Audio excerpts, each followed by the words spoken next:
Welcome to the Top 10 Gardener with Master Gardener Ken Lain. Gardening can be challenging, but with Ken's tips, tricks, and top 10 advice, you'll reap huge rewards. Now, welcome your garden host, Ken Lain.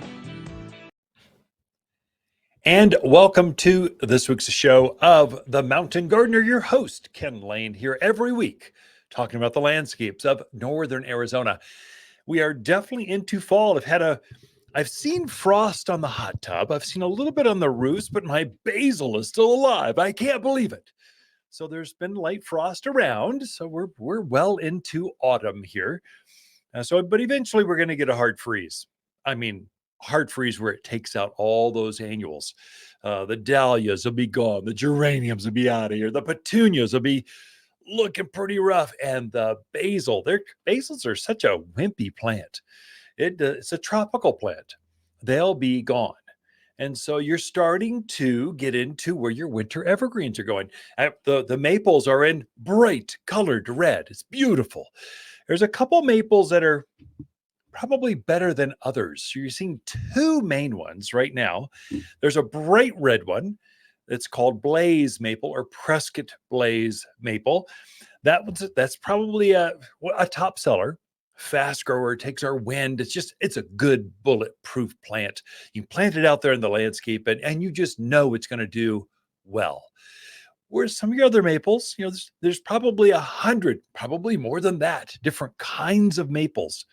That's one that you want to consider and plant in your yard. If you're in the mountains of Arizona where we're exposed to wind and alkalinity and clay soils, another one that's kind of an orangey color, it's called Armstrong maple.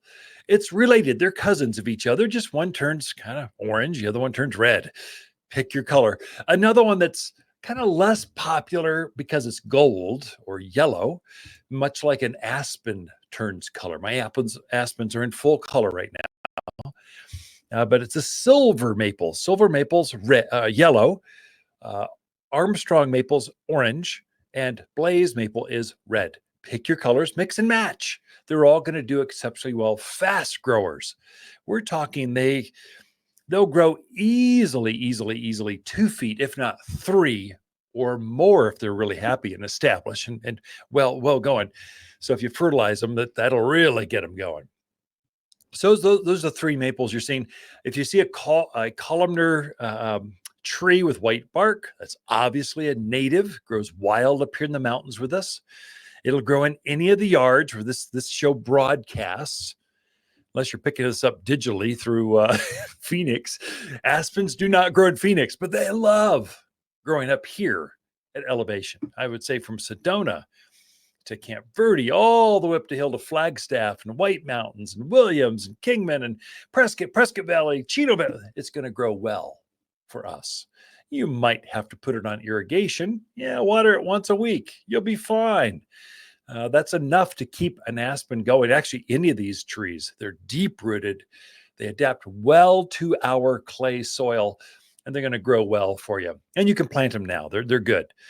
The one thing to watch, I mentioned water. So I'm having folks go, how often should I water? I'm seeing folks that have been watering like crazy from like when it was really hot a month and a half ago. So now we're starting to see a little bit of overwatering, mainly in the evergreens. You see your spruce starting to turn color. You see some purpley colors to it. The pine trees will get some brown needles going on them. That's all indication of, maybe I'm watering too frequently.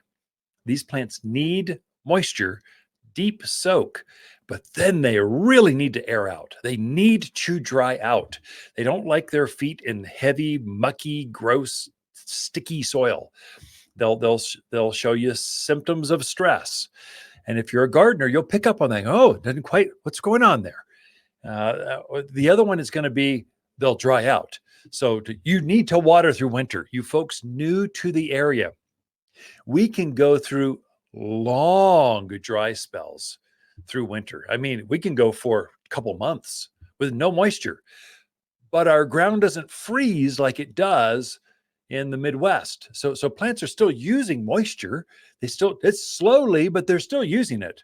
and they cannot go for 2 months without any moisture. So if you turn that irrigation off and you expect nature to take care of your plants, you could see some damage. This is especially true for container plants. So I've had helped several folks growing roses. What have they grown? Some different evergreen shrubs, nandinas. What else did I see? A miniature barberry. Seen quite a few folks. And well, how often should I water my container gardens? You should. We've been watering those about, I don't know, every 2-3 days. Now it's cooled off. You should water at least once a week. Even your bigger, more mature, bigger containers, bigger, more mature. Like say, I've got a 10-year-old rose bush in a big a jade glazed pot. It's spectacular. It's in full bloom. It's glorious. I've got a new blue autumn sage in a big oxblood red container. It's just beautiful, stunning. It's in bloom. Hummingbirds have been migrating through, taking advantage of it. The bees have been all over them, kind of frantically harvesting, getting that last pollen out of the flowers before winter comes. They've been busy, but you need to water those plants. I would say right now, at least every 5 to 7 days. And here's the insider tip. If you're going to grow things in containers, whether it's wood, plastics are a little tricky. I tend to overwater in plastic pots. Clay is the best you can plant in because it breathes, it holds moisture, it insulates better. It's not about the cold with your containers. It's about how dry they are as they go into cold. So if you hear the weatherman going, oh, it's going to be a cold one. Oh, it's coming down from the north. It's going to be brutal. Oh my gosh, everyone bake cookies and sit by the fireplace because it's sip tea. It's going to be a cold one. People run to the grocery store. They obliterate the shelves like we're going to be snowed in for a week. Maybe a day if we're desperate, but things, they tend to clear out pretty quickly. Plants can go through that cold. They've got antifreeze in them. They're built in. They're like your radiator in your car. They can get through this as long as they're hydrated. So for me, I've got over 50 containers. I've got lots and lots, big patios, lots of containers. I've collected them over decades. And so I'll go out if I see it's getting really cold. Not like this week. This week has not been cold. We've seen maybe a tinge of frost, depending on where you're at. I haven't seen my plants nipped yet. I will, but November, eventually it comes. You're going to get a hard freeze. But I'm talking about that it really spikes down into low 20s, the teens. If you see that, make sure your plants are watered. I'd say for your landscape.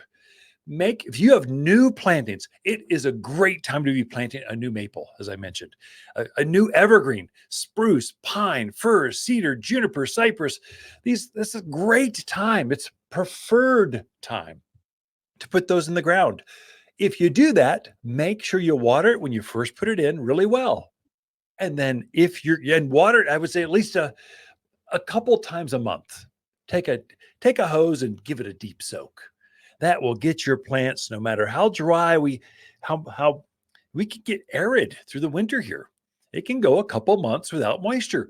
Make sure you're watering things a couple times a month. Those plants will just come through next spring like a champion.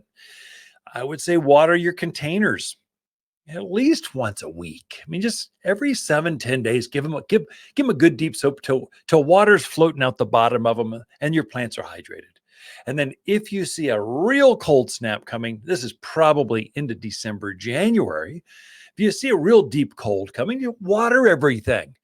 A hydrated plant keeps that antifreeze and the structure of that plant going, keeps it flowing back and forth, and they just go through like it was nothing. They don't feel the cold as long as they're moist. It's like you going out in the desert. You can take on a lot of heat unless you forget your water bottle, and then you're going to be fainting about 2 hours in. You're going, oh my gosh, I forgot my water. I don't know if I can make it. Plants do the opposite in winter. They do the same thing. It's just they need that moisture to keep them going. We have a lot in store for you. We've got Lisa Lovers Ken coming in with your garden questions right after this. Autumn is the most beautiful time of the year in the mountains, and Waters Garden Center has the brightest trees. We've collected 700 hardy trees, including maple, aspen, ash, and oak. Each is ready to plant, so you can enjoy brilliant fall foliage in your yard. Shop online at top10trees.com or visit us in Prescott. Trees are brighter at Waters Garden Center in Prescott and online at top10trees.com. You're listening to Garden Master Ken Lain, owner of Waters Garden Center in Prescott. Join his daily podcast for timely garden advice seasonally right for the gardens. Ken can be found throughout the week at Waters Garden Center in Prescott or through his website at top10gardener.com.